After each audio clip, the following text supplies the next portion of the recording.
Alors, aujourd'hui nous sommes donc le samedi 8 octobre et je vous emmène au Rose des Prés.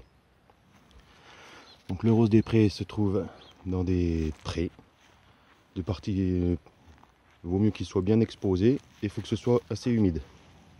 Donc on va chercher tous ensemble. Donc en voilà un, mais celui-là il a déjà quelques jours, hein. Donc celui-là on va le laisser, ça fera plaisir aux limaces. Mais par contre, voilà des plus petits qui eux sont parfaits. Alors dis-moi, ça va pas être facile. Voilà. Donc un champignon de Paris au milieu des prés. Vous pouvez pas trop vous tromper. Un deuxième. Pareil.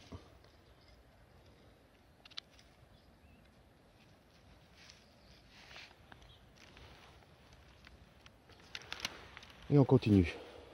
Donc souvent ça pousse en cercle. Bon là c'est la fin de saison, hein, parce que l'humidité a tardé à venir. Mais c'est plutôt la fin de saison.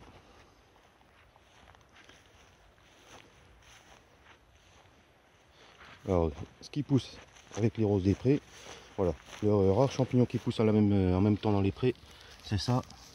Et comme vous pouvez le voir déjà, c'est jaune. Alors, je vois pas trop au téléphone. Et ça n'a rien à voir, hein. Les lamelles sont pas du tout pareilles. Enfin c'est ça, je ne sais pas. Peut-être que ça se mange, je ne sais pas, donc je ne prends pas. On va continuer.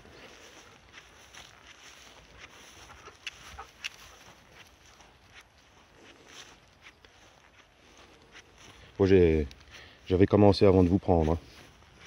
Hop, on a failli passer à côté. Voilà un beau. Voilà, et en plus celui-là il est ouvert. Donc on voit que c'est rose, blanc au-dessus. C'est pour ça qu'on appelle ça un rose des prés, parce que c'est rose en dessous.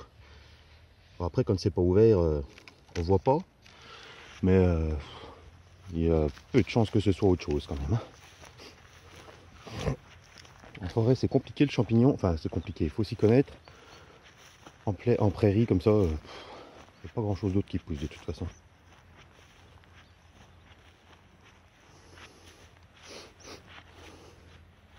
Là, qu'est-ce que c'est ça? En fait il faut chercher des taches blanches dans l'herbe. Bon bah là c'était un caillou perdu.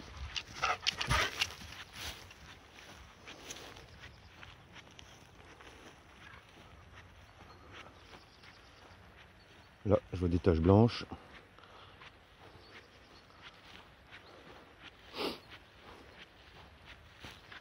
Alors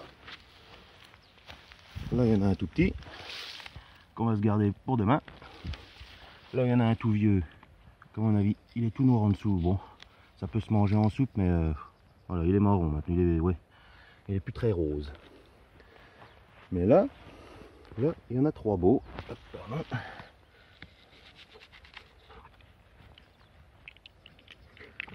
Donc le mieux c'est de les nettoyer un minimum avant de rentrer, comme ça pas de corvée de nettoyage. Hop, je vais pas y arriver. Un champignon de Paris, et on voit que c'est légèrement rosé à l'intérieur. Donc les prés sont pas à moi forcément, enfin j'ai pas de prés du moins, mais la plupart des agriculteurs se foutent totalement que vous preniez les rosiers des prés. Par contre ce qu'ils veulent c'est que vous refermiez la porte de la clôture avant de partir, parce qu'ils y mettent des bêtes qu'ils ne les retrouvent pas. Hop, encore. S'ils y mettent des bêtes qu'ils ne les retrouvent pas à perpète, c'est tout ce qu'ils vous demanderont. Et c'est très important pour eux. Ce qui est normal. Voilà, un petit rosé. Hop, un peu plus gros. Il commence à pousser en début de soirée. C'est bien rose. On coupe le pied. On essuie un petit peu la coupelle. Et voilà. Et rien de plus con que le rose des prés. Celui-là, il a quelle gueule. Il est beau. Hop. Celui-là par exemple. Il est plus caché, donc je ne l'ai pas vu les jours précédents. Mais à mon avis, voilà, il est plutôt marron celui-là. Parce qu'il est vieux. Alors ça, bon, à la limite, vous pouvez le faire en soupe. Mais nous, on va le laisser pour les limaces. Il faut que tout le monde ait à manger. Et puis, si nous, ça ne nous intéresse pas trop, elles, par contre, elles seront contentes. Un autre ici. Voilà. Bon, celui-là, je l'ai déjà bien coupé. Voilà, ça, c'est le top. Il vient juste de sortir. On coupe bien la base. Et ça, même cru, hein. Même cru, nous on en mange des fois à l'apéro, c'est... Je m'excuse pour le cadrage, mais c'est pas facile entre gérer le chien qui va patauger partout dedans et les nettoyer d'une main. Encore un là. Quand il y en a un, il faut bien chercher à côté, parce qu'il y en a souvent plusieurs. Merci, on va les nettoyer un petit coup.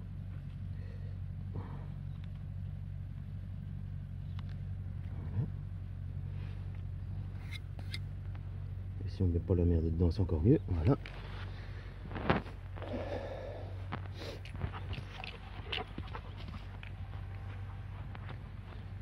Donc voilà, une prairie. Hein, et alors, à savoir que plus il a fait sec et chaud, plus dès qu'il y aura de l'humidité, il y aura de roses des prés. Et mieux on les verra parce qu'il n'y aura plus d'herbe. L'herbe sera le plus courte. L'année dernière, par exemple, en 2020, ils étaient moins faciles à trouver parce que l'herbe était haute. Et que le champignon, il ne pose pas par-dessus l'herbe parce que l'herbe est haute. Hein. Il pousse comme il peut. Hop. Voilà, celui-là, c'est un rose des prés qui a déjà quelques, peut-être même des semaines là, parce que le pied commence à se détacher tout seul. Enfin voilà. Par contre, celui-là, il est tout beau. On peut le prendre. Et c'est les meilleurs même. Si j'arrive à cadrer, hop, c'est mieux. Là, regardez celui-là. Hein, on l'aurait pas vu de loin, mais vu qu'on en a trouvé un, il faut jeter un œil sur les côtés. Et c'est plus facile. Pardon pour le cadrage. Parce que j'ai la laisse du chien en plus. Donc c'est vraiment pas simple.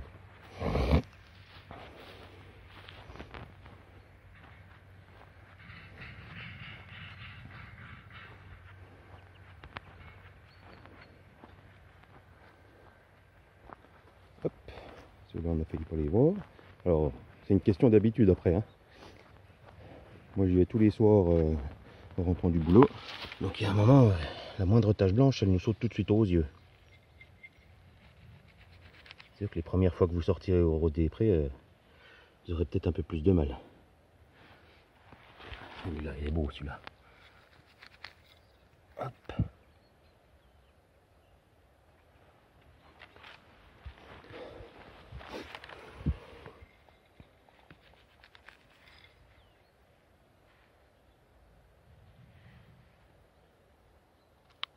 Hop, là j'ai cassé le pied. Bon, c'est pas bien grave, hein.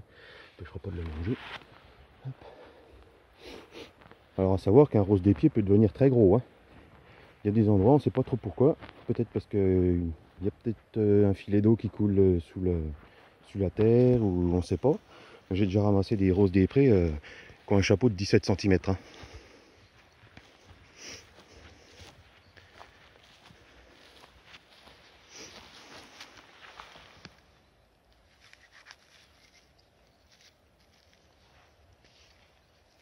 Alors les petits, là, on va les laisser pour demain. Le mieux, c'est de venir tous les jours si vous pouvez. Ça, ils sont frais, ils sont beaux, ils sont bons. Il n'y a pas trop de tri à faire.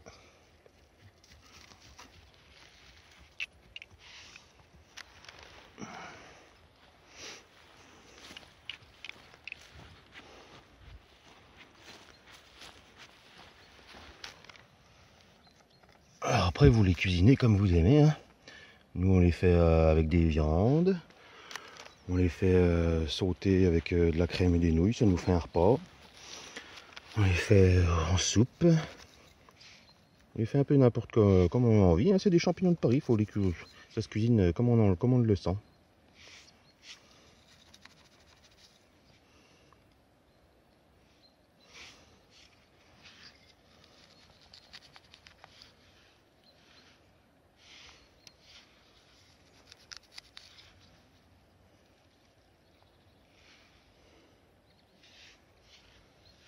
Bon, celui-là, ouais. Allez, on va les prendre quand même.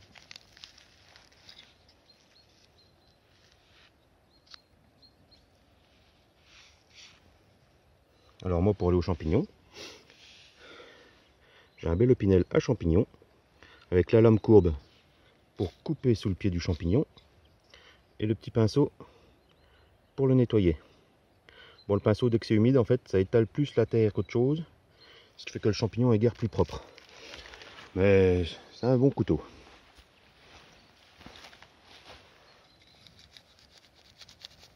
Hop.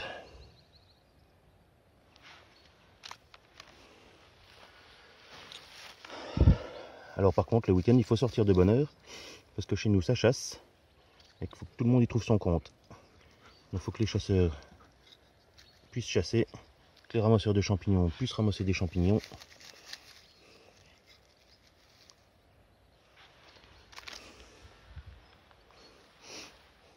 Celui-là, je l'avais pas vu, j'avais oublié.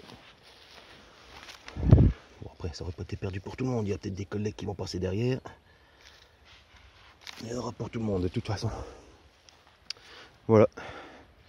Et ben, je vais vous laisser là, et je vais continuer la cueillette. A plus.